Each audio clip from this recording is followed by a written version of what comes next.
akashawishika kulingana na udhaifu wa elimu yake, na akashawishika na kundi kama hili, basi akawa ni miongoni mwa wale ambao wanampinga Mtume sallallahu alaihi wasallam na wanafuata muongozo wa Qur'ani peke yake, na kusema kwamba Qur'ani inajitosheleza. Yani hawa watu wanatumia haki kwenye batil. Sasa ikaona kuna umuhimu sana kwetu sisi kujifunza, kujua hadithi ni nini na Qur'ani kadhalika ni nini, kama wanavyosema Qur'ani imejitosheleza. Sasa pana umuhimu sasa kuweza kupata ilmu na kuweza kujua sasa Qur'ani na hadithi ni nini. Maana Qur'ani ni wahi, je na hadithi kadhalika pia itaingia katika mfumo wa wahi? Na kama hadithi itaingia katika mfumo wa wahi, basi vipi Qur'ani haijitoshelezi peke yake mpaka ito? Maana kitu anasema ya kwamba hadithi ni shirki, maana tunaongeza maneno ambao sio ya Qur'ani, ni maneno ya Mtume, ndicho anachokisema. Basi inshallah na nitamwachia Sheikh wangu hapa Abu Abdullah, basi aweze kumkaribisha mgeni wetu. Nafikiri hayupo, naam hayupo, basi Adhi Hilal inshallah atachukua fursa hii kuweza kumkaribisha mgeni wetu, ili tupate sasa ndo tuanze rasmi bila kupoteza wakati, na tuanze darasa letu na somo letu kama hili ambalo litakuwa na muendelezo wa takriban masiku kadhaa mpaka tarehe 30, na naomba isiyo itaishia hapo, bali kutakuwa na harakati zinginezo zenye faida ambazo tutaweza kuzipata kwayo. Basi inshallah Adhi Hilal, naona Abu Abdullah hayuko, basi chukua fursa hii inshallah uweze kumkaribisha mgeni wetu rasmi na tuingie katika somo bila kupoteza wakati. Tafadhali. Naam, assalamu alaykum wa rahmatullahi wa barakatuh. Wa alaykum assalam wa rahmatullahi wa barakatuh. Alhamdulillahi rabbil alamin, wassalatu wassalamu ala ashrafil anbiya'i wal mursalin wa ala alihi wa sahbihi wa mawala, amma ba'd. Kama tulivyoarifishwa kwamba tusitumie muda mwingi kwa sababu muda ni mali, na mimi nina kauli mbili ama tatu ambazo nataka nizifikishe kwenu. Kauli ya kwanza, kama ilivyo kawaida yetu, tunatap hapa kwenye screen, na kiongozi mzuri ni yule ambaye akafanyaje, akasema jambo na yeye akawa mfano. Kwa hiyo na mimi hapo jina langu linaonekana katika wana tap kwenye screen hapa, alafu tuna share live kwa sababu ndio kwanza mapema na darasa hii inataka kuanza. Kwa hiyo basi tufanye hima, tusichoke. Na pili, tuwe jamani, darasa zetu tumeambiwa ni kuanzia tarehe 26 ambayo ni leo mpaka tarehe 30, ni siku 4. Kwanza tunatakiwa tuwe tunajiona wenye bahati, kwa sababu viongozi wetu wa minadhulumati ila nur da'wati islamia wanafanya kazi kubwa, kila mmoja anafanya kwa upande wake, na mpaka tunaenda kuwafata walimu zetu na kuwaomba, bwana tunaombeni jamani mje mtuunge mkono vijana wenu, nao wanaitikia wito wetu, na wao kwa sababu ya nini? Wakitaka radhi za Mwenyezi Mungu.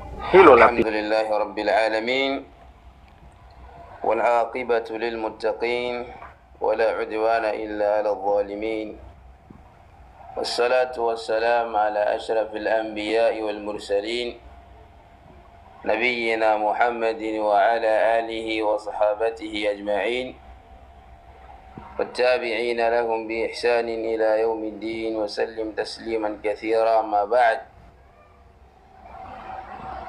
فنحمد الله سبحانه وتعالى على هذه النعمة، وهي نعمة الإسلام والسنة.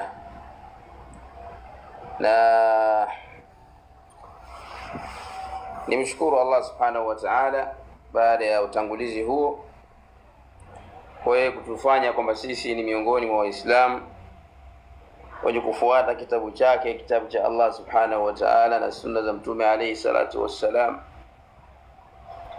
Awali ya yote nitapenda kujitambulisha pamoja kama nimetambulishwa, lakini ningejielezea kidogo.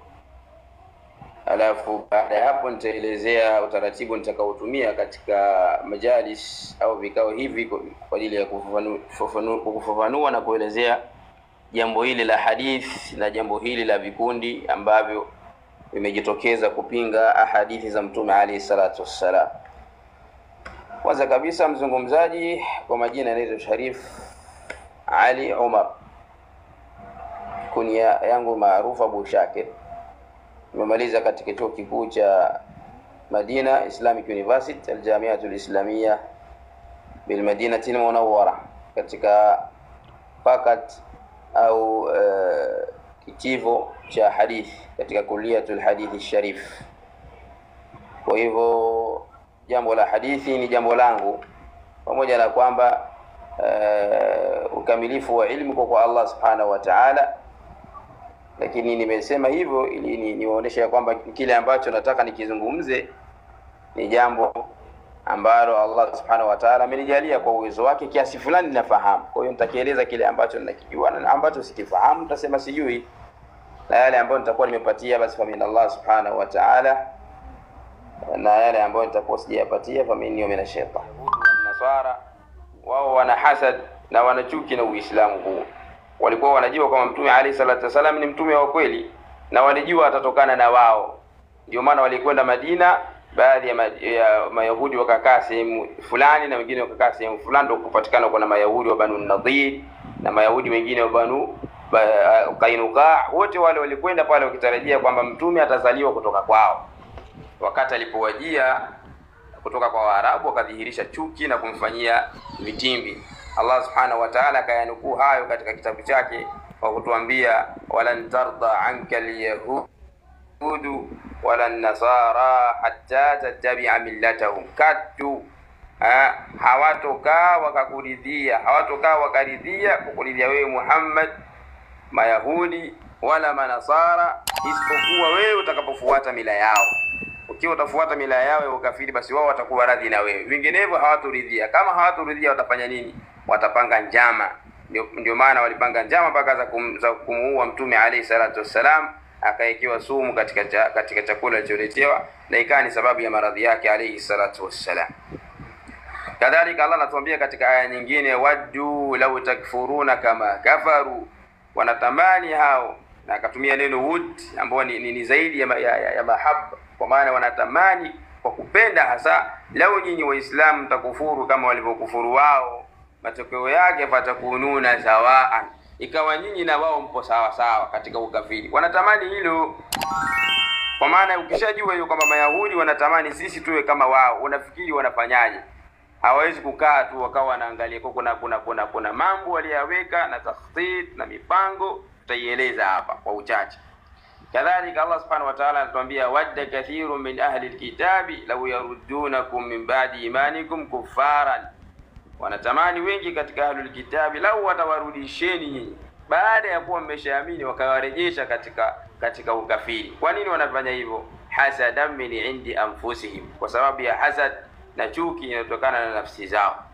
Kwa hivyo Mayahudi na Manasara walipokuwa zama za Mtume alayhi salatu wasalam, akawalingania, wengine wakaingia katika Uislamu, wengine wakakataa, da'wa ikakuwa, miji ikafunguliwa mbalimbali, ikachukuliwa miji mikubwa hasa walikuwa wakitawalia makafiri.